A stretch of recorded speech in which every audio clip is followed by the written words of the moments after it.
How to text multiple people on WhatsApp. To get started, first of all, open up the WhatsApp application on your phone. You will then be brought to the Chats page.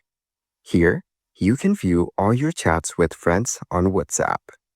On this page, go to the top right corner and tap on the plus icon. Here, you can create a new chat, group, contact, community, or a new broadcast on WhatsApp.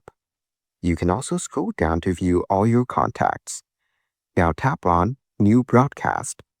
Here, you can choose the recipients who will receive your broadcast message. Select the contacts from the list or search for them in the search bar above.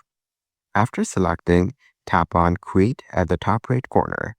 You have now created a broadcast list. Now type in a message and send it in this chat. The message will be sent to all the recipients in this broadcast. Following these steps, you can easily text multiple people on WhatsApp.